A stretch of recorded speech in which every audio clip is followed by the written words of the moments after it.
ఈరోజు ఇక్కడ మీరు చూస్తే ఒక 5 పాయింట్ ఫార్ములాతో ఈ తుఫాన్ని ఎదుర్కోవడానికి ముందుకు పోయాం.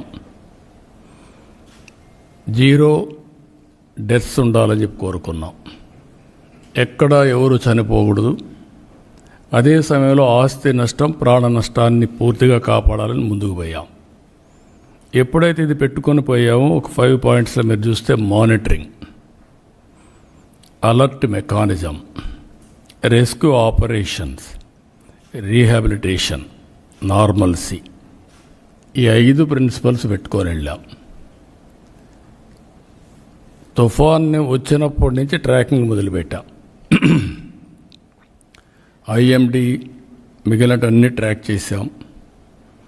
చేసిన తర్వాత ఉండే ఎక్యురసీలో ఇంకా పర్ఫెక్షన్ రావాలి.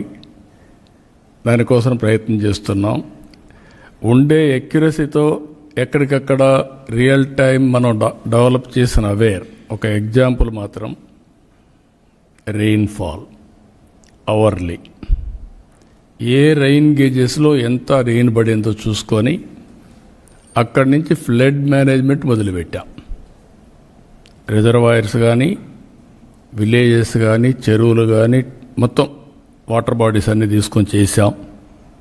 ఇప్పటి వరకు మీరు చూస్తే ఒక 2 చనిపోయారు, ఒకరిద్దరు వేరే కారణాల వల్ల దీంట్లో రికార్డ్ అయ్యారు. ఏదైనా కూడా అతిపెద్ద తుఫాన్ వీలైనంత మందిని కాపాడగలిగాం. ఒక సాటిస్ఫాక్షన్.